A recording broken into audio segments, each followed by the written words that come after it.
Good afternoon, everybody, and I appreciate you being here. It's the most serious matter. I want to start off by saying that our hearts go out to all the people in Waiʻanae for what's happened this past week. Suffice to say, you'll hear it over and over again.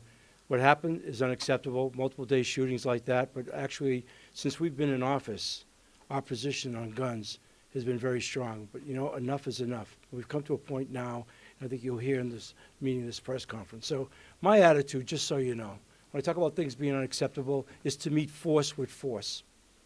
I've said that all along, and we're in a moment in time now that demands that for not only that community, but island-wide. So I can tell you that talked to Chief Logan about this, and I look at HPD as being the tip of the spear in our defense against this criminal element. I also want to thank the governor and the state, which we reached out to last night, in the response that we wanted to show for their help. And I'm very grateful that he's here today and what the Sheriff's Department could do to augment what we needed. So right now our plan is just to get through this weekend here with maximum force as we evolve our thinking. But I can promise you this, we're going to provide protection for as long as it takes. This is a turning point. In every situation, you come to that. And we've had enough. And so from that standpoint, I also want to say that that we know who's out there, okay? And there's really nowhere to hide on this. And so I'm counting on that on a going forward basis, and our ability to enforce and protect. It's not just the people in the Waiʻanae community. This is an island-wide endeavor on our part. So without any further ado, there's a lot of people up here I want you to hear from. I want to start off with Governor Green. Governor, thank you. Aloha. Thank you, Mayor. Thank you for bringing us all together. Enough is enough. Enough is enough of this violence against innocent people. Enough chaos. It has to end. So I want to thank the local representatives for working with the mayor so closely. As this unfolded in the last 2 days, basically, our concerns continued to ramp up about the safety of the community in Waiʻanae on the Leeward Coast.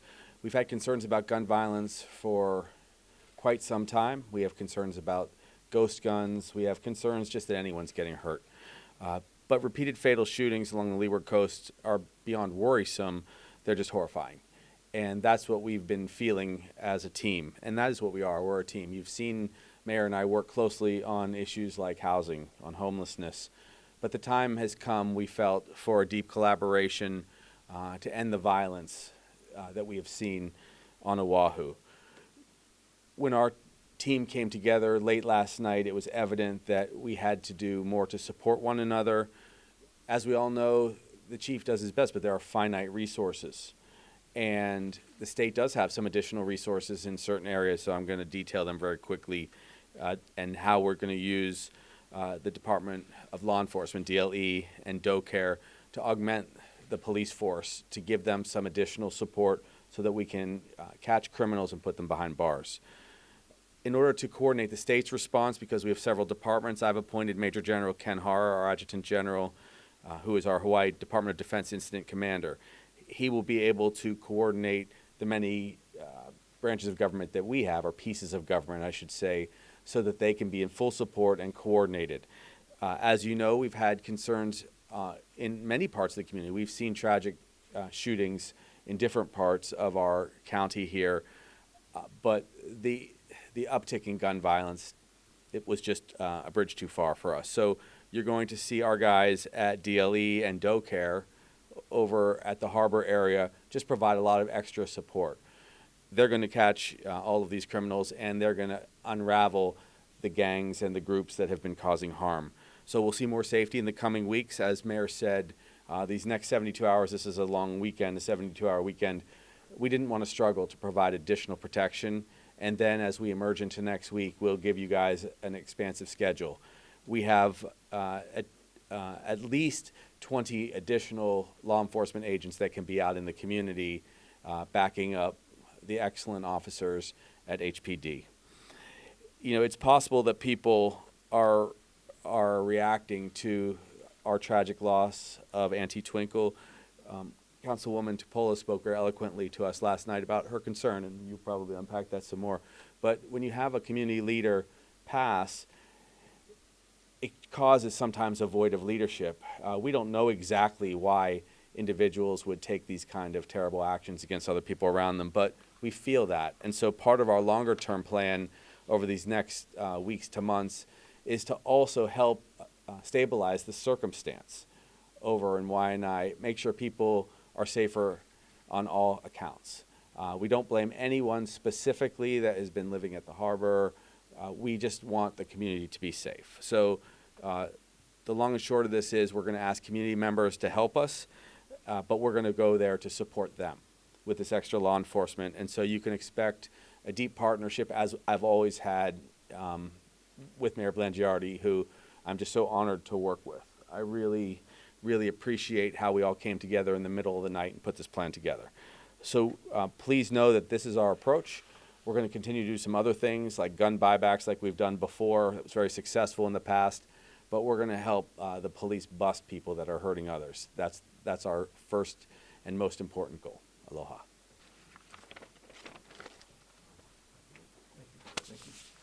Thank you, Governor. Look, I would say, again, our cooperation, our collaboration brings a lot of resource to this situation. And so our front line at the same time is HPD. As I said, that's the tip of the spear. So I want to bring up Chief Logan now, but I want to say I have every confidence in our police department to be able to handle this matter. So with that, Chief, where are you? Hello, good afternoon. The Honolulu Police Department is very concerned about all the individuals that live in the Waiʻanae, Nanakuli, Maile area, and really of the city and county at large. But more importantly, we're focused on the Waiʻanae area today. And so all of those citizens that might be a little concerned, a little afraid tonight, or over the last few months based on the level of violence that's been out there, the Honolulu Police Department is increasing or providing additional resources to the command that's out there to provide additional resources in the areas of patrol and in plainclothes operations that are going on. We'll be working with our federal, state partners in law enforcement to saturate the areas, to patrol the areas in greater numbers, and to be a visible presence all throughout. We continue to work through this. Very grateful for the governor and his leadership providing state resources to handle some of the state properties that are out there that the Honolulu Police Department just doesn't have enough resources to man. So great opportunity for that. Thank the mayor for providing additional resources for us as far as the police department in moving forward to work with our federal and state partners. And so this is a great collaboration. We will continue to do this into the foreseeable future, but we'll be combining resources within the Honolulu Police Department, both on the patrol and administrative side, to combat this and to reduce the violent crime that's ongoing out there. Thank you.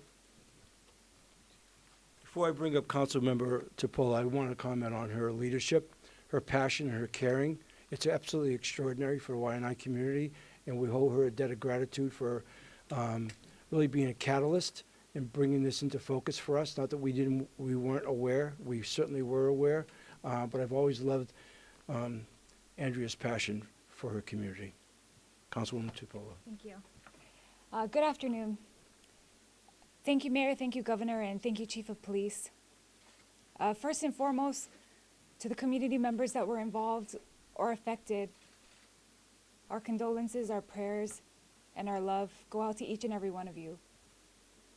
First off, with the incident that happened in Kaupuni up in Waiʻanae Valley, I thank those mental health providers, peer support services. Many people emailed me, called me, said that they are offering services to everyone in that area to help them, whether it's counseling or talking or needing resources. So thank you for being there for them.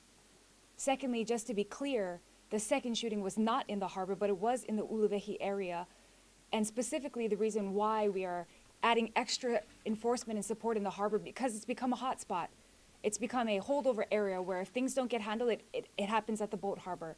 And we don't want to see that because it's a public space. It should be safe for families. It should be safe for the public, and it's not. So we thank DLE, we thank DoCare, we thank the governor for stepping up because we needed that. We needed that help in that area. Last year we had a string of shootings and we did a high enforcement weekend for 3 days. Thank you to Chief Logan and to HPD for doing that for us.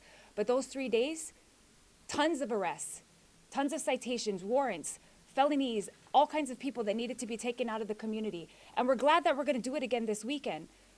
But I'm even more hopeful that Chief Logan is going to work on what this looks like for a sustained period of time. Because if we are getting that many people in 3 days, what is it going to look like in 3 months? What is it going to take to make the community feel safe? Because as Chief Logan said, we're short. So how do we do this? Well, he has to pull resources, and I thank him for that. Officers out of district, reserve officers, crew units, layering this on week after week. So I'm saying this because I know the community is concerned. There are families that are unassociated with any of this that live in uluvehis that don't feel safe. And they need to know that that increased enforcement is going to be there. And likewise, I will reiterate what Governor said. Those who are in the encampment in the boat harbor are not affiliated. They were not part of this, and they are not affiliated with it. However, because the harbor has become a hot spot, we are all working in a collaborative effort with Pu'uhonua Waiʻanae to try to expedite what can happen with those individuals up to the land that Twinkles, who started all of this legacy, built, and what we need to finish. We think that it would be for the safety and the betterment of everyone in that area. I thank everyone who's here today, and I especially thank the community members that have worked on the Neighborhood Security Watch, that have tried their best on their own to do what they can in their own streets, in their own communities. But you know what? We want you to be safe. And Chief Logan and HPD are the tip of the spear, and they are going to roll it out. And Gov and the state agencies are going to roll it out for our community. But we are having a community meeting next week in Waiʻanae, and I'll let the other elected officials share more details. But we want it to be youth-centric, a youth-centric crime prevention town hall. We want to hear the voices of our youth. We want to hear what it feels like for them to go to school and see this and talk about this with their friends. We want to know how we can better support them and their families. We will be providing dinner, and we invite the community to come out so that we can hear your voices. We love you, all of the people in Waiʻanae, and we're here to support. Thank you. So let me be clear. This is not just a weekend effort on our part. We said enough is enough. We've hit that point. To everything, there's a turning point, okay? So while we have yet to formalize our plan, so to speak, I said earlier, we're going to increase the volume, pump up the volume, if you will, for as long as it lasts. This is a turning point. So with that, I'd like to bring up Representative Cedric Gates. Hello and good afternoon. It's an honor to be here. As you can see behind me, we have a united front on this issue relating to violence and gun violence, specifically on the Waiʻanae Coast. As Kikioka Aina o Makaha, I know that the crime that we've seen here is not like before, and the violence is not like before. The access to guns has been the common denominator in a lot of these cases in terms of illegal weapons being utilized in these crimes. And I'm glad to hear that we have the support of the city, state, and federal agencies to really target folks that are distributing these weapons to our youth, because we need to bring them to justice for the many lives that they are costing us by giving these youth weapons to shoot each other. And one of the big things that we're talking amongst the elected officials on the west side is really getting the voices of the youth to the forefront of the discussion to really allow us to understand how we can implement programming, services, and support so that they don't go down this path that we're seeing many of these youth in our community going down. This is somewhat unprecedented to have all three levels of government working in collaboration for a common goal. And that's something that gives me chicken skin, because I know that with all of the hands that are in right now, that we will see the success that we want to see. We will bring a safer community to our community, and we will make sure that the folks that are perpetrating these crimes in our community are brought to justice. And as a legislator, all I can think about is how can we introduce legislation that will increase penalties and increase the severity for these crimes to make sure that it's a bigger deterrent for these youth to act on their instincts of violence. One of the things that we really want to tell our community is that we are here with you, we hear you, and we're showing our support through increased presence in our community, and again, targeting the individuals and organizations that are bringing this chaos. And I appreciate everyone's support. I look forward to the results, having a community meeting to understand the results, because we do want to also be fact-based.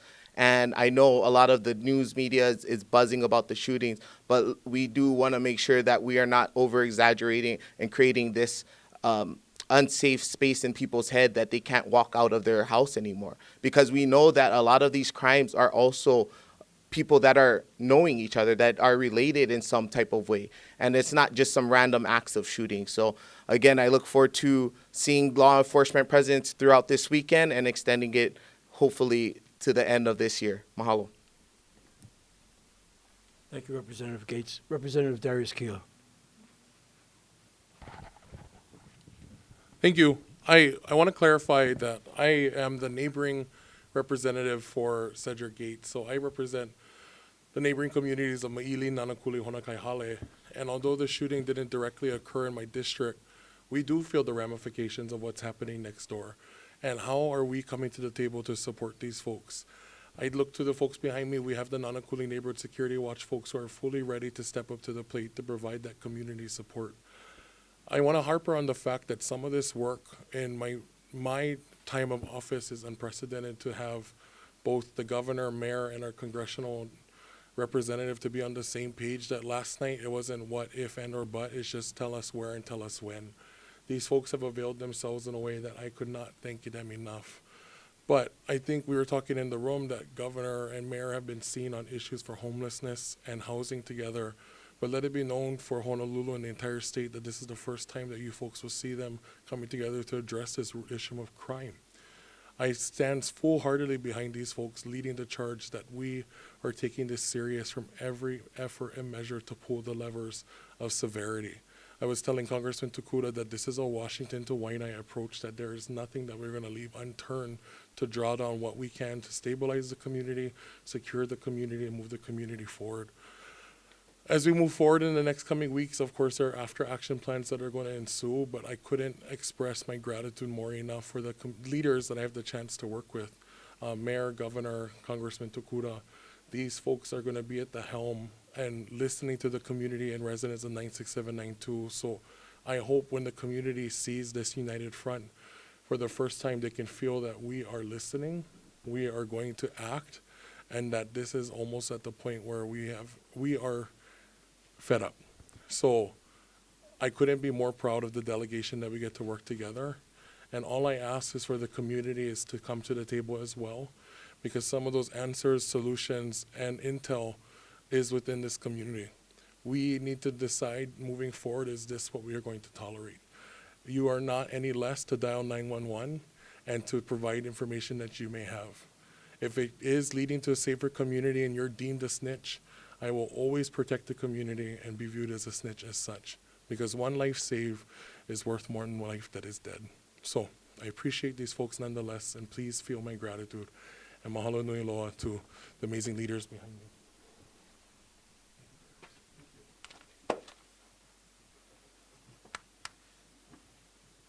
Yeah, I want to thank both representatives for your comments and your acknowledgments. You know, this strength in numbers and this collaboration is by purpose. And when I tell you we're going to meet force with force, it's exactly what we're doing here today. So it's been mentioned a couple of times. This is at the federal level, and Congresswoman Tokuda's in here before I bring her up here, at the state and certainly at the city level. And so Congresswoman Tokuda has just been a great partner since we've been in office and she's been in office, along with Congressman Case. So I was so pleased last night that she made herself available, and again today, to be here. Goes without saying, we need a lot of resources. This is not going to be easy to do the way we want to do it. And so I look towards the federal government and Congressman Tokuda to be a real partner in this going forward.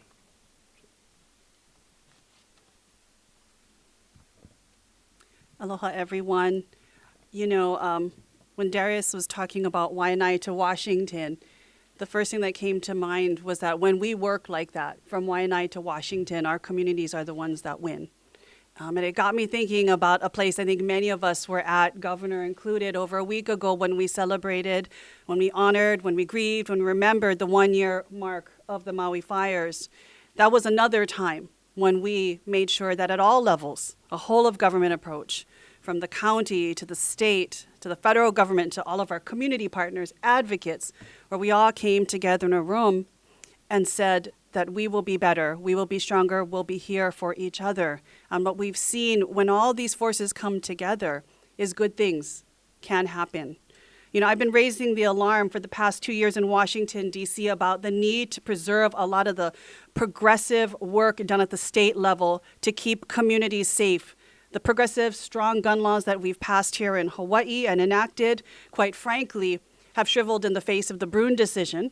And being very frank about it, it's really been difficult given the inaction, the gross inaction of Congress to pass strong gun laws that will keep our families, our children, our schools, our communities, and our people safe. For myself, when I look around, whether it's Waiʻanae or any other community across this state, I fear that Hawaii's gun culture, which previously was one of subsistence and hunting, has now gone the way of what we see on the continent and violence. Our families, our communities, our Waiʻanae deserve better. You know, I've been in contact with the White House from this morning, talking to our federal agencies, and whether it's the Office of Gun Violence Prevention or the ATF, we're going to make sure that our state and local and community partners have every bit of federal support that they need to be able to get through this. And as you've heard before, this is not a 1 week, 1 weekend, 1 month, 1 year initiative. This is about how everyone can look out their windows at their children playing at their yards, and they can once again feel safe. That's why this whole of government approach that you see behind me today is absolutely essential. But let me also make one thing very clear. You will have support at all levels of government, from the federal level to the state, to the county, to our community advocates. But at the end of the day, Waiʻanae will make Waiʻanae safe. And we are here, just like we were for Maui. As Lahaina and Maui look to rebuild Lahaina in the vision that they see, we know too it is our job to support our Waiʻanae community to do the same and to make sure that they are the ones at the tip of the spear, making sure their communities, their families, their people feel safe. So mahalo for having me here, and I really look forward to the good work that we have together ahead. Let me just say one last thing to add to the federal, state, and what we're doing at the county level, and that is, and probably the most important resource, is the community itself. I ask all the parents in Waiʻanae and Maʻili and Nanakuli and the west side and really throughout the island, talk to your kids, okay? Know where they are. I know this has been said over and over again, but I can tell you we've taken a very aggressive stance on gun laws. We've taken a very aggressive stance on other things, but there's some things you can legislate and some things you simply can't, and it's got to come from people. They've got to help us with this, okay? Know where your kids are. We're not imposing curfews, but you shouldn't have your kids out there late night out in the streets. So with that, we're going to turn it over to the media only for any questions you might have. And thank you. Thank you. Chief, and that is, last night, we're bringing out the youth, and this one apparently involved a 15-year-old and a 19-year-old. Are there any other details that you can release about the incident? My understanding, the suspect's still on the loose. I understand the people in Waiʻanae, there may be people out there that know who that individual is or individuals, and we ask your help to provide the information in locating the individual, either having himself turn himself in or providing information to the law enforcement officers out there to apprehend the individual, and let's run the process the way it needs to be done for this individual. At this point, it's just an individual? That's the best of my knowledge right now it is. But there were multiple people there that night. How many people were shooting, I don't know that yet. As far as this weekend, you're going to be bolstering the HPD presence. How many officers do you intend to have in the Waiʻanae area for the weekend? I'm not going to give you exact numbers, but you'll see a visual presence of additional officers throughout the Waiʻanae Nanakuli area, both in uniform, in patrol with blue light, blue and white vehicles, their own vehicles with the blue lights on, saturating the area, patrolling, and then there'll also be other elements that you won't see necessarily that are plainclothes officers working on information and intelligence to gather information to find out. You know, Waiʻanae is a great community. There's a lot of great people. But there's also a community in there of criminal activity.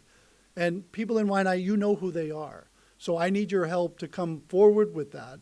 As Representative Kila stated, you know, there's no such thing as snitching. This is your community. How do you get it back? The only way to get it back is to take it.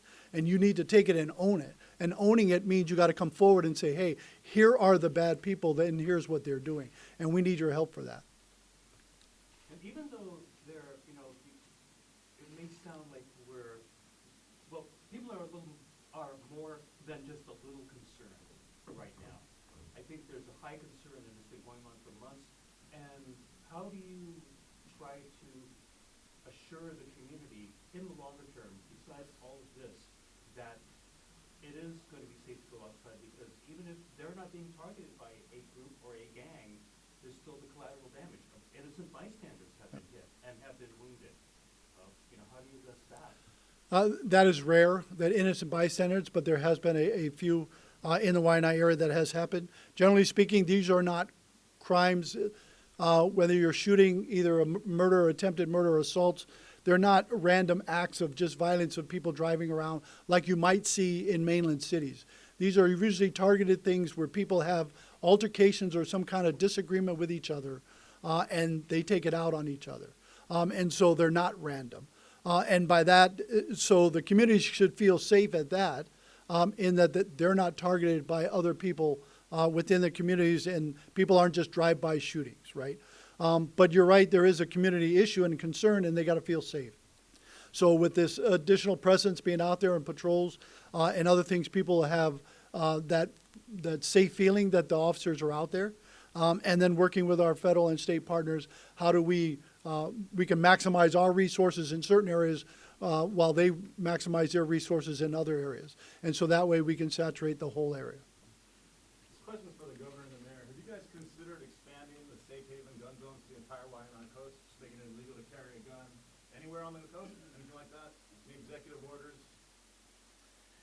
You know, one of the challenges there, as it was mentioned earlier, we have probably the most restrictive gun laws in the entire country, but it's difficult because some people simply break the law, and we've heard that repeatedly, that those individuals who don't have concern for their neighbors just won't listen to anything we come up with. Right now you have someone at large who is willing to essentially attempt murder against two other individuals.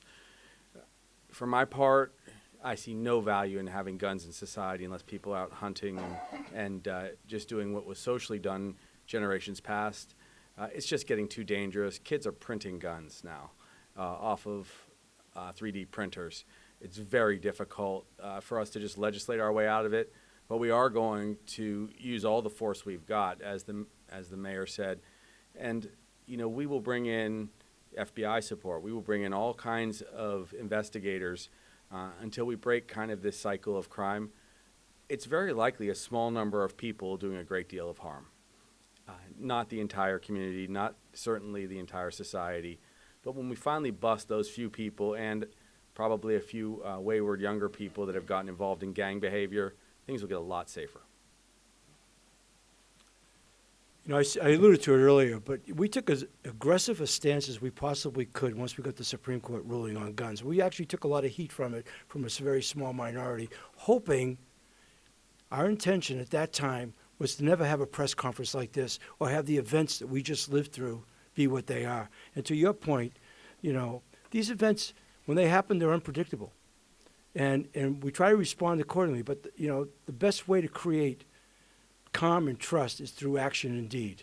So if I were to say anything, and if it hasn't manifested itself up here enough already, is that the bad news for the bad guys is that the stars are aligned right now. We've got favorable legal rulings, but we also have a lot of resource here, unprecedented resource, and how we're going to combine our efforts against this very thing. It will take time. The rest will have to be made. Things will have to happen. But as I said a couple of times today, this is a turning point for us. And we've said no more. And to the best of our ability, even though these are unpredictable events that happen between people who seemingly know each other, we're going to do everything we can to mitigate that. I have a question for probably Mayor. This is a big show partnership right here. And it, obviously it's based from the events of the past like week or two. But gun violence has been a concern on the Leeward Coast for a while now, and I know like back in May at the town hall, for example, this was brought up, and you'd mentioned like Waiʻanae does need to take care of Waiʻanae. And so what I'm wondering is why the show partnership now as opposed to a few months ago? Like, is it more feasible now than it was a few months ago, for example? Well, we've been aligned on a lot of stuff, all right? And we talked about the tough problems. You know, having multiple shootings this past week becomes a proverbial breaking point, right? HPD has been assigned, we're trying to bring, order out there to the west side, but something happened. It's a seminal moment. That's all. It's not just about now. It's just enough is enough. I don't know how else to say that. It's a turning point. So, while we were trying to monitor to the best of our ability, safety across the island, this is just an unacceptable moment. And that's what we're here today to say that and to emphasize that. So that's why now. Sorry. Go ahead. To the legislators, what kind of federal or state or county laws are you trying to introduce that will help law enforcement? Chief Logan had a press conference yesterday and said, he could flood the Waiʻanae Coast with every cop he's got, but they can't go up into a home, and if someone says my neighbor's got an illegal gun, that's not probable cause enough for him to go, walk in someone's house, take their gun. What kind of laws are you guys considering at the state, county, and federal level to introduce to help chiefs and state and federal law enforcement? We can start at the county level, please. Yeah, sure. First and foremost, aside from the laws, as Chief Logan stated, we're short officers. So one of the main initiatives that HPD did this year was to have the incentives for hiring. That's important. We want people to be incentivized to join, as it is a time where this is not a career or occupation that people are interested in because of the danger. Also, we've talked somewhat, of which we're not completed with those discussions, about what retention bonuses would look like, meaning that we have tons of people retiring. So at the same time that you're bringing in guys on an incentive bonus, you have the same amount of people leaving and retiring. So he has his work cut out for him. And I think first and foremost, before we talk about laws, we really have to talk about if there isn't enough officers on the street, then it's not safe for the officers or the community. So at this time, Chief Logan is trying to do what he can to patch it together, but we really need to kind of focus on that and figure out, are we going to do 89 contract hires? Are we going to try to get more civilian parts of this, and all of the guys that are trained and have been, weaponized, that they're in the places that they need to be? So there are some things that need to shift in HPD, but I think as a council, our main goal is to see what can we do to better support them to move these pieces so that we do have enough coverage. From Kaena Point to Maʻiliʻili Road, we have 5 officers in any shift. From Maʻiliʻili Road all the way to Kapolei, we have 5. So, and we don't always have a full 5 officers during that patrol shift. So that's what we need to move to, is 100% staffing, but also the kind of coverage, what Mayor said and what Governor said about detective work, getting more intel from people and actually solving these cases that are repetitive and in very small specific geographic areas.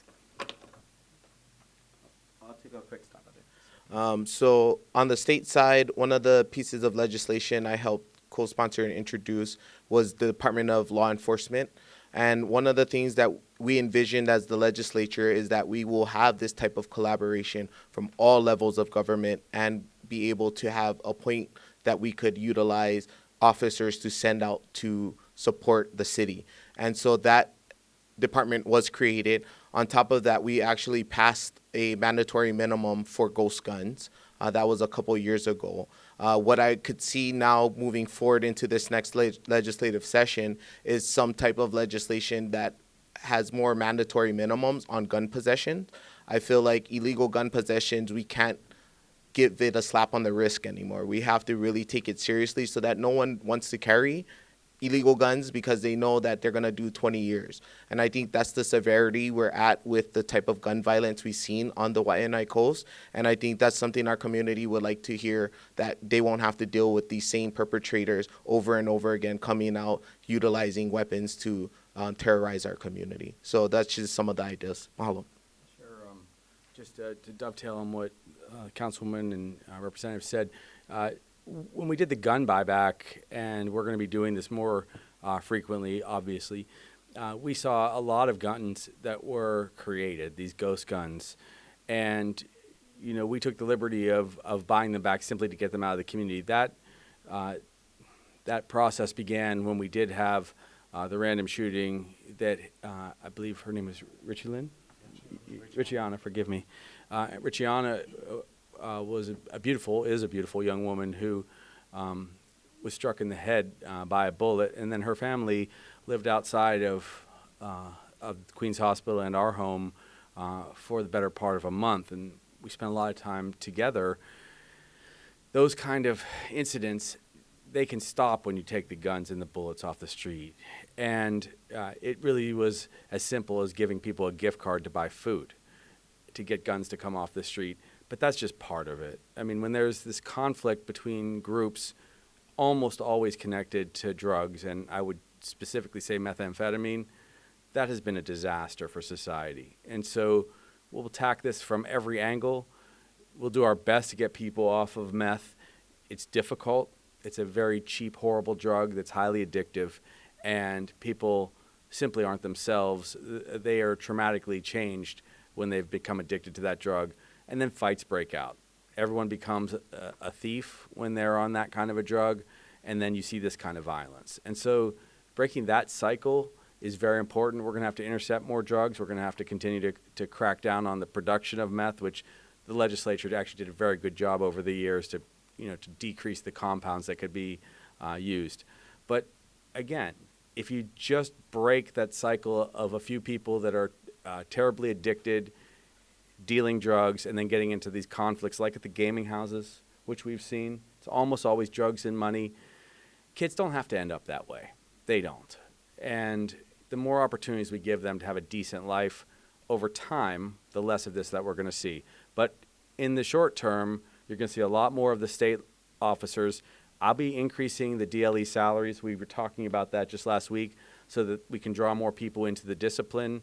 You've seen more monies go to the police officers who are very brave. This works. We did this with teachers. We raised their salaries by about 15%, and we dropped by 80% the shortage of teachers. So resources can matter. And in this particular case, we have to make our communities safer. So we will use some of those incentives. Yeah, I want to address this, and I'm going to bring up Congresswoman Tokuda. This isn't just now. We've said from the time we've been in office that public safety was our number one priority. I've said it in every press conference, in every on this matter, or every State of the City address as well. And to that end, we've been very supportive at trying to build up our police department and support in any way we possibly can. What's happened now, since I used to be on the other side of the coin and covering the stories and paying attention to that, is that, the gun violence, the stories involving gun violence have really increased. And when you have the shootings we had last week, multiple shootings, that's the proverbial enough is enough. Okay, because we've been trying to monitor that and do whatever we can, and certainly arrest. I think, Chief, you may be correct. I think every murder that we've had in the last year, the 26, everybody's been arrested. 2023 results. So, we're doing everything that way, and that's been our approach. But this is of great concern. It's reached the point now where it creates a different reaction from us, and that's what you're seeing here. I want to bring up Congresswoman Tokuda. Yeah, thank you, Peter, for that question about what kind of legislation we're looking at all levels of government. Obviously, at the federal level, I could get you a whole laundry list of what we're trying to do, but the reality is many of those strong laws exist already in Hawaii in terms of keeping people supposedly safe from gun violence. What really eats at me, though, and you've heard it multiple times here, is a couple of things. One, ghost guns. Ghost guns fly under the radar screen. They fly under all of the strong laws that we have as states, as a country as well, and it hurts our communities. For myself, right after talking to Richiana's mother on the side of a road before she walked in a parade, as people were praying for her daughter's life, she told me do something about ghost guns. Because she had no doubt in her mind that's what harmed her daughter. That's the weapon that tried to kill and take away her precious life from her. And so we've been working hard to take a look at ghost guns. And quite frankly, and I'm not an attorney, I think we have to look beyond these protections of constitutionality. Because it is absolutely unacceptable to me that anyone could walk into Waiʻanae High School's lab, use a 3D printer, and download the YouTube video on how to make parts. YouTube videos that teach you how to make weapons of destruction and death should be treated the same as prostitution, pornography, anything. It should be eliminated from the ability for our children to be able to get basically the instructions on how they can create a weapon of their own. Secondly, though, What we have found, and I've recently introduced legislation for this, is another thing called zombie guns. Because across the country, what we are seeing are very successful buyback programs, guns that are being surrendered, seized in many cases. But the reality is law enforcement does not have the resources in many jurisdictions to actually properly dispose of these. So instead, they're giving them to gun disposal companies that seem legitimate. But what we know is they take the frame and they take the revolver and they destroy that. And the sad part is what we do know is the rest of those parts of those seized, surrendered guns that are being taken off the street have a new life in the form of gun kits that they're now selling online with parts put together, made off 3D printers, and used in the perpetuation of crime. So we have got to do something about this under-the-table, black market operation that's going on through ghost guns and zombie guns, because we know at the end of the day, if I had to guess, many of the crimes that are being perpetrated are not guns that have been legally procured in many ways or handled, and we've got to get to the source of it. We've got to stop hiding behind excuses of legality that we've made, that we cannot take what is dangerous content off websites, and we need to start protecting our kids. And so that's what I'm fighting for in Congress, is better solutions, stronger solutions that will keep all of our communities safe from what has become a pandemic, an epidemic of gun violence as a result of ghost guns and zombie guns. Are there any other questions? I have it seems most of the people on the west side know the particular group and the families involved in this, but they're horrified of retaliation. So I would assume they wouldn't call it, like, what can they do to report something that is happening or maybe not? There's a long-standing number that's been available to the communities across the nation, not just in Honolulu, called Crime Stoppers. You call that number on Crime Stoppers, you leave an anonymous tip, and we will follow up on that information. And that will help us, lead us to further investigations, further leads. Those leads lead to arrests, and we can help those individuals. You can come forward to police officers and not reveal your name or who you are per se, but you can tell us what's going on. You can provide us information to our officers that are sometimes an anonymous form of relationship to let us know what's going on out there. Or you can, provide your name and say, look, I'm going to stand up and I'm going to say what's right. And the right thing to do is provide the information to law enforcement that they need to get these people off the streets so they're not terrorizing other people and they're not causing fear in individuals so they won't. So we need to work together on that. We need the community's help in all of that. And thank you for the question. Waiʻanae incidents, 2 weeks, the community attempted murder on the cause. Is this tied any whatsoever to the CRU units being grounded? The CRU units are not grounded. I don't know where that term ever came from. Unfortunately, somebody in the media reported wrongly that that's not what's going on. Are our crime reduction units under review? Absolutely. Are they still operational? Are they still doing what they need to do in the communities? They are, absolutely. So let's just end this right now. They're not grounded. They're not terminated from what they're doing. They're doing what they need to do in the communities under the district commanders and Major Lynch's guidance of what's going on in the future when we combine CRUs to work in other districts. So we have an operational plan. We're operating our crime reduction units as we have. They're gathering intelligence and information so they continue to do what crime reduction units do. Thank you. I actually have one more follow-up question for Chief from an earlier question about the number of officers that will be over the Waiʻanae Coast. You said that you didn't want to say a specific number. And so my question is, why not? And then also, can you give us like a rough estimate? I don't have the exact numbers of the officers coming out there. It's volunteer. We're not demanding people come to work, but we are encouraging our reserve officers who are work 20 hours a month. So we're asking them to give up their time to come out and work. We're asking our other elements within our divisions, such as traffic division that does night enforcement. We're asking other elements to come out and work and putting that plan together, and that's being done as we speak.